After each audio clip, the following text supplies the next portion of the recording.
마태복음 4장 1절부터 11절 말씀입니다. 그때에 예수께서 성령에게 이끌려 마귀에게 시험을 받으러 광야로 가사 40일을 밤낮으로 금식하신 후에 줄이신지라. 시험하는 자가 예수께 나와서 이르되 네가 만일 하나님의 아들이여든 명하여 이 돌들로 떡덩이가 되게 하라. 예수께서 대답하여 이르시되 기록되었으되 사람이 떡으로만 살 것이 아니요 하나님의 입으로부터 나오는 모든 말씀으로 살 것이라 하였느니라 하시니, 이에 마귀가 예수를 거룩한 성으로 데려다가 성전 꼭대기에 세우고 이르되 네가 만일 하나님의 아들이여든 뛰어내리라. 기록되었으되 그가 너를 위하여 그의 사자들을 명하시리니 그들이 손으로 너를 받들어 발이 돌에 부딪히지 않게 하리로다 하였느니라. 예수께서 이르시되 또 기록되었으되 주 너의 하나님을 시험하지 말라 하였느니라 하시니, 마귀가 또 그를 데리고 지극히 높은 산으로 가서 천하 만국과 그 영광을 보여 이르되 만일 내게 엎드려 경배하면 이 모든 것을 네게 주리라. 이에 예수께서 말씀하시되 사탄아 물러가라. 기록되었으되 주 너의 하나님께 경배하고 다만 그를 섬기라 하였느니라. 이에 마귀는 예수를 떠나고 천사들이 나와서 수종드니라. 우리 친구들 잘 있었습니까? 우리가 만난 지 벌써 2주나 됐네요. 우리 이 사태가 빨리 끝나고 다시 만날 수 있는 날이 다가왔으면 좋겠습니다. 우리 바로 말씀으로 들어가도록 할게요. 지난주에는 우리가 마태복음 3장의 이야기를 통해서 예수님께서 침례 요한에게 침례 받으셨던 이야기를 보았습니다. 침례를 받으시고 나서 마지막에 예수님께서 물속에서 나오셨을 때 어떤 일이 있었나요? 하늘 문이 열리고 음성이 들리면서 이는 내 사랑하는 아들이요 내 기뻐하는 자다라는 말씀이 있었고, 그와 함께 성령의 비둘기 같은 모습으로 임하시는 그러한 장면이 있었죠.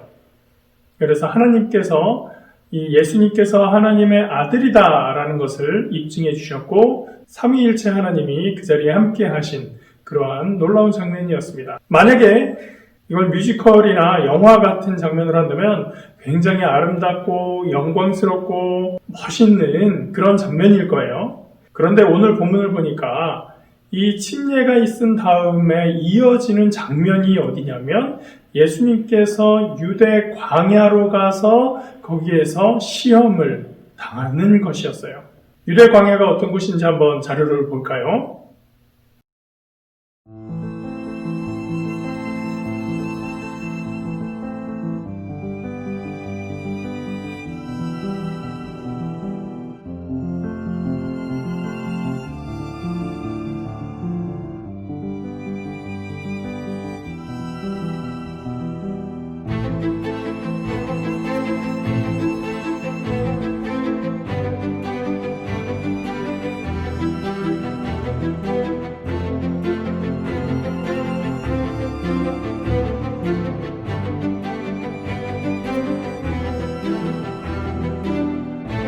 이렇게 풀과 나무가 자라기 힘든 환경에서 예수님은 40일 동안 금식을 하셨습니다. 요즘에도 가끔 그런 경우가 있긴 한데, 여러분들의 부모님 또는 할머니, 할아버지께서 예전에는 금식하고 기도하는 경우들이 참 많이 있었습니다. 하나님, 저에게 성령으로 충만하게 해주세요. 하나님, 우리 집에 이런 문제가 있어요. 그 문제를 해결해 주세요 하면서 많은 기도 제목을 가지고 금식 기도를 했었던 그런 일들이 많이 있었습니다. 예수님께서 이때 광야에서 금식 기도를 하셨었던 것은 어떤 문제가 있어서 문제 해결해 주세요 라고 기도했던 것은 아니겠지요. 이제 공생의 사역을 시작하시면서 더 하나님과 깊은 교제에 들어가면서 하나님의 뜻을 나누는 그런 시간을 가지셨을 것으로 우리는 생각을 합니다. 하나님은 우리와 그런 시간을 갖는 것을 굉장히 좋아하시죠. 그래서 우리가 주님과 대화하고 교류하는 시간, 그것을 하나님은 참 기대하고 기다리시고 있습니다. 그런데 그 시간을 정말 싫어하는 존재가 있어요. 누굴까요? 마귀입니다. 마귀는 하나님의 백성들을 할 수만 있으면 넘어뜨리려고 호시탐탐 기회를 노리고 약점을 찾으려고 하고 있습니다. 금식 기도를 하다 보면 체력이 정말 약해집니다. 여러분 중에 한 24시간 정도 아무것도 안 먹고 지내본 적이 있는 사람이 있나요? 몸이 아파서 입원을 했거나 수술할 때 말고요. 그때는 밥을 잘 먹더라도, 잘 먹기도 힘들지만 어쨌든 먹더라도 그렇게 힘이 나지 않는 원래 약한 상태잖아요. 그런 때 말고 아주 건강한 상태라도 24시간, 하루 정도로 꼬박 아무것도 먹지 않았다면 우리 몸은 어떻게 될까요? 기력이 빠지고 힘이 없고 그런 상황에 들어가게 될 거예요. 목사님도 예전에 금식 기도할 때 보면 영적으로는 기도하고 말씀 보고 하니까 깨달음도 있고 심적으로도 기쁘고 한 것들이 많이 있지만 신체적으로는 기력이 빠지는 것을 많이 경험했습니다. 그래도 요즘에는 금식 기도를 하면서 물은 마시고 하는데 여러분들 사진에서도 봤듯이 이 유대 광야라고 하는 것은 예수님께서 금식을 하시면서 마실 수 있는 물도 찾기 어려운 곳이었어요. 그런 곳에서 물도 없이 음식도 없이 40일을 지냈다는 것은 그 자체로도 굉장히 놀라운 일이지만 그러나 예수님은 우리와 똑같은 신체를 가지고 있었기 때문에 우리처럼 똑같이 힘없고 기력이 빠진 상태로 그 시간들을 지내셨을 거예요. 그렇게 40일의 금식을 마쳤으면 이제 생존을 위해서 가장 필요한 것은 무엇이었을까요? 음식이었겠죠. 마귀의 시험은 바로 그때 찾아오게 되었던 것입니다. 예수님에게 가장 필요한 것이 있을 때 그것을 가지고 약점을 파고들었던 거죠. 예수님은 마귀에게 3가지 시험을 받으십니다. 여러분들 본문 다 읽어서 알고 있죠? 어떤 시험이었나요? 첫 번째 시험은 돌이 떡이 되게 하라는 것이었고, 두 번째 시험은 성전 꼭대기에서 뛰어내리라 하는 것이었고, 세 번째 시험은 자기에게 경배하라? 그러면 이 모든 것을 너에게 주겠다라고 하는 것이었어요. 이 각각의 시험이 의미하는 바가 있겠죠. 첫 번째 시험에서 돌을 떡이 되게 해서 먹지 그래 라고 하는 것은 우리에게 필수적인 것을 핑계로 잘못된 것을 선택하라고 하는 유혹입니다. 하나님의 능력을 나의 유익을 위해서 사용하려고 하는 유혹이죠. 우리가 살면서 이러한 유혹은 너무나 많아요. 빵 셔틀 하는 거 있죠. 힘 있는 아이가 자기 편하자고 자기보다 약한 아이를 부려먹는 것, 이것도 잘못된 일입니다. 자기에게 힘이 있다고 해서 힘이 없는 약한 사람을 괴롭히거나 또는 약점을 잡았다고 해서 어떤 사람을 조종하려고 한다는 것, 그것은 결코 인정받을 수 없는 일인 것이죠. 예수님은 그 힘을 이용해서 남을 괴롭히는 것이 아니라 심지어 자신의 필요를 채우는 것조차 마귀의 유혹인 것을 알고 거부하셨어요. 왜냐? 그것은 하나님께서 우리에게 살도록 하신 자연의 방식이 아니기 때문이죠. 필요할 때마다 아무 기적이나 벌이는 것이 예수님의 방법이 아니었기 때문입니다. 그럴 거면 애초에 하나님은 예수님의 몸을 너무나 완벽하게 만들어서 40일 금식이 아니라 40년 동안 지내도 아무런 배고픔을 느끼지 않을 수 있는 그런 몸으로 주실 수도 있었던 거예요. 그런데 하나님은 그렇게 하길 원하지 않으셨어요. 예수님도 밥 안 먹으면 배고프고 하루 종일 걸어다니면 지쳐서 피곤하고 또 피곤하면 잠을 자야 그 다음날 회복이 되고 이러한 우리처럼 똑같은 그런 신체를 갖게 하셨던 것이죠. 예수님께서 보여주신 그 많은 기적들을 아주 특별한 사건으로 행하셨던 것이고 그렇기 때문에 성경에서는 그것을 아주 놀라운 사건이야 기적이야 라고만 표현하지 않고 표적이라고 표시했던 것은 이것이 바로 하나님의 아들됨을 나타내는 징표다라는 의미에서 표적이라는 말을 사용했던 거예요. 그런데 이때 마귀가 예수님에게 와서 돌을 떡으로 만들어라 하면서 아주 중요한 말을 한 가지 언급을 해요. 뭐였을까요? 네가 만일 하나님의 아들이라면 이라는 말이에요. 이 하나님의 아들이라는 말, 목사님 시작할 때 얘기했죠. 언제 나왔던 말이에요? 예수님께서 침례 받으실 때 하나님께서 들려주셨던 음성이 바로 이는 내 사랑하는 아들이다 라고 하는 것이었어요. 그런데 사탄은 모아서 뭐라고 얘기를 해요? 네가 만약에 말이야 네가 하나님의 아들이라면 의심하게 하는 거예요.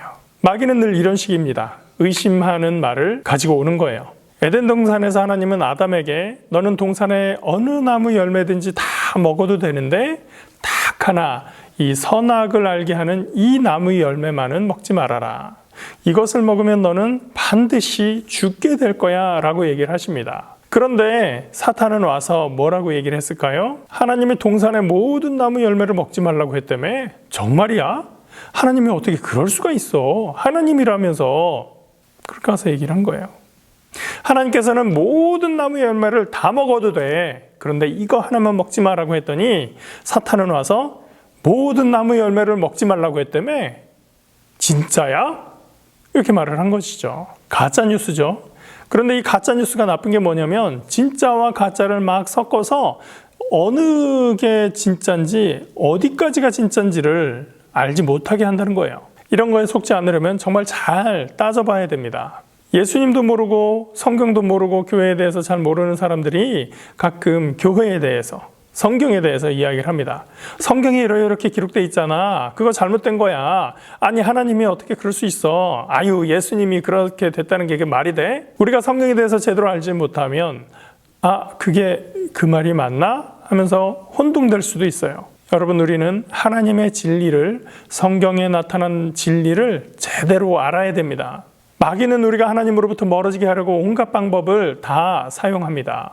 예수님은 마귀의 그런 전략을 완전히 간파하고 계셨어요. 마귀가 네가 만일 하나님의 아들이라면 이것 좀 해봐 라고 했을 때 목사님 같으면 우씨, 너 나 안 믿어? 내가 한번 보여줘? 라고 했을지도 몰라요.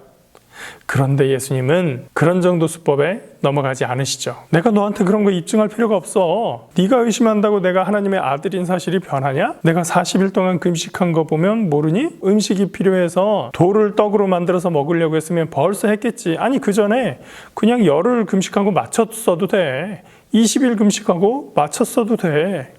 내가 왜 너의 그 말 때문에 하나님을 의심하고 너한테 나의 존재를 입증해야 되는 거야?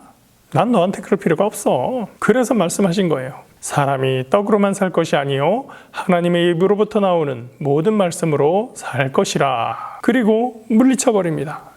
그러나 마귀는 집요합니다. 두 번째 시험에서도 똑같은 조건으로 예수님에게 다가오는 거예요. 네가 만일 하나님의 아들이거든. 이에 마귀가 예수를 거룩한 성으로 데려다가 성전 꼭대기에 세우고 이르되 네가 만일 하나님의 아들이거든 뛰어내리라. 너 하나님의 아들이라며? 그럼 뛰어내려봐. 마귀의 교활한 모습이 그 다음에 나옵니다. 너 하나님의 말씀으로 산다고 그랬지? 하나님 말씀 성경에 보니까 이런 글이 있더라. 기록되었으되 그가 너를 위하여 그의 사자들을 명하시리니 그들이 손으로 너를 받들어 발이 돌에 부딪히지 않게 하리로다 하였느니라. 시편 91편에 나오는 말씀입니다. 야, 성경에도 나와 있잖아. 네 말대로 하나님의 말씀에 그렇게 나와 있으니까 너 정말 하나님의 아들이면 천사를 보내셔서 너 다치지 않게 하시겠네. 한번 뛰어내려 보라니까. 하나님의 사람은 하나님의 말씀으로 살 것이다 라고 했더니 하나님의 말씀을 가지고 와서 도전한 겁니다. 그러니까 여러분, 목사님이 처음에 얘기했죠. 우리는 하나님의 말씀을 알아야 된다. 진리를 제대로 알아야 된다라고 얘기를 했는데 진리를 제대로 아는 것만으로는 충분하지 않다는 거예요. 심지어 마귀도 하나님의 말씀을 알고 있어요. 그 말씀을 내가 아느냐 모르느냐보다 더 중요한 건 뭐냐면 그 말씀을 나는 어떻게 사용하고 있느냐라고 하는 거예요. 마귀는 하나님의 말씀을 가지고 다른 사람도 아니고 예수님을 유혹하는 데 사용하고 있었다는 거예요. 그래서 우리는 하나님의 말씀에 대해서도 제대로 알아야 되고 그 말씀이 어떻게 사용되고 있는지도 잘 판단할 수 있어야 됩니다. 하나님의 말씀을 자신의 유익을 위해서 이용하려고 하고 남을 넘어뜨리기 위해서 사용하는 사람들이 있기 때문이에요. 마귀가 하는 것과 다르지 않습니다. 여러분, 우리는 하나님의 말씀을 그냥 알고 있을 뿐만 아니라 그 말씀을 이용해서 다른 사람들을 살리고 하나님의 은혜를 증거하는 사람의 삶을 살아가기를 축복합니다. 예수님은 그러한 마귀의 유혹에 대해서, 시험에 대해서 또 기록되었으되 주 너의 하나님을 시험하지 말라 하였느니라 라고 말씀하셔서 그 유혹을 물리치십니다. 마귀는 이제 마지막 유혹을 합니다. 예수님을 높은 산, 성경에 보면 지극히 높은 산이라고 되어 있죠. 그곳에 데리고 가서 천하 만국과 그 영광을 다 보여줍니다. 그리고 말하죠. 내게 엎드려 경배하면 이 모든 것을 너에게 다 주겠다. 목사님이 중학교 때 이 부분을 보고 교회 선생님에게 물어봤었던 생각이 나요. 목사님 질문은 이런 거였어요. 선생님, 마귀가 잠깐 눈 한번 딱 감고 무릎 한번 꿇으면 엎드려 경배하고 나면 그 세상을 다 준다고 하는데 그때 그거 세상 다 넘겨받아서 사람들을 바로 구원해버렸으면 예수님 십자가에 지실 필요도 없었던 거 아닌가요? 절 한번 하고 온 세상 다 받고 완전 목사님이 몰랐던 건 굴복의 의미였어요. 무릎을 꿇고 경배한다는 것은 단지 그 형식만이 아니라 그에게 굴복한다는 의미가 담겨 있었다는 거죠. 예수님께서 마귀에게 경배한다는 것, 그것은 마귀의 수하가 되겠다는 것이에요. 예수님께서 마귀의 수하가 되고 마귀를 따르는 사람이 된다면 세상을 다 준다 하더라도 어느 순간 예수님이 마귀를 따르지 않으면 그 모든 것을 다시 빼앗아갈 수도 있다는 얘기죠. 더 중요한 문제는 뭐냐면 원래 이 세상 자체가 마귀의 것이 아니라는 데 문제가 있어요. 마귀는 세상이 자기의 것인 양 주인 행세를 하고 다닐 수는 있지만 본질적으로 세상은 마귀가 주인이 아니라 하나님이 주권자 되신다는 것입니다. 마귀는 본래 자신의 것이 아닌 세상에서 자신이 주인인 양 행세하면서 해짓고 다니며 심지어 하나님의 아들 예수님에게조차 나한테 저라면 너한테 이 세상을 다 줄게 라고 장난질을 치고 있었던 거예요. 그러나 예수님은 그 본질을 꿰뚫고 계십니다. 예수님은 마귀에게 이게 네 거냐 내 거냐 논쟁하지 않으십니다. 그저 한마디 말씀하시죠. 사탄아 물러가라. 기록되었으되 주 너의 하나님께 경배하고 다만 그를 섬기라 하였느니라. 이것으로 마귀는 물러갑니다. 그리고 천사들이 와서 예수님을 수종들게 되었죠. 이 모든 시험이 끝나자 하나님의 위로와 보살핌이 있었던 것입니다. 사실은 이 모든 과정을 하나님께서 지켜보고 계셨다는 거예요.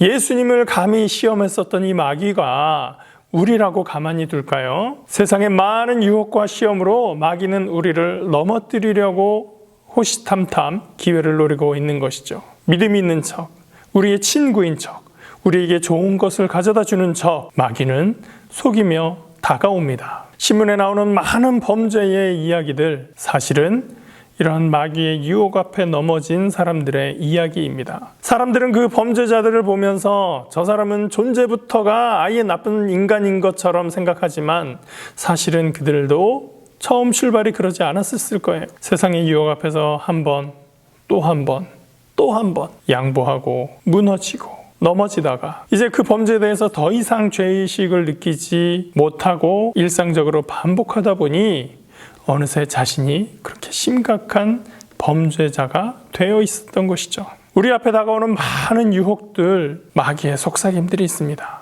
너 이거 필요하잖아. 가져봐. 모험인데 한번 질러봐. 안 다쳐. 한 번인데 어때? 이득이 얼마나 큰데? 이 모든 유혹 앞에서 우리는 선택해야 됩니다. 하나님의 말씀인가? 나의 필요인가? 하나님에 대한 신뢰인가? 나의 욕망인가? 이 많은 세상의 시험과 유혹 앞에서 승리하여 세상의 누구도 아니고 마귀도 아니고 하나님께 인정받는 우리 모두가 되기를 주님의 이름으로 축복합니다. 함께 기도하겠습니다. 하나님, 예수님께서 이 땅에서 우리와 똑같은 모습으로 살아가셨습니다. 예수님이 하나님의 아들이신데 마귀는 그런 예수님조차, 그런 하나님의 아들조차 유혹하고 시험하며 넘어뜨리려고 했습니다. 하나님, 그 마귀는 오늘 우리도 넘어뜨리려고 다가옵니다. 그 많은 시험 앞에서 예수님처럼 하나님의 뜻과 하나님의 말씀으로 이기고 승리하는 우리 친구들 될 수 있도록 인도하여 주시옵소서. 세상의 많은 유혹들 앞에서 하나님만 신뢰하고 하나님께 의지하여서 조금 좋아 보이는 것 때문에 더 큰 하나님의 축복을 잃어버리지 않도록 우리의 마음을 굳게 하여 주시옵소서. 세상의 모든 헛된 욕망들, 유혹들 앞에서 주의 이름으로 이기고 승리하여 참된 기쁨과 즐거움을 누리는 우리 친구들 될 수 있도록 인도하여 주시옵소서. 감사드리며 예수님 이름으로 기도합니다. 아멘. 우리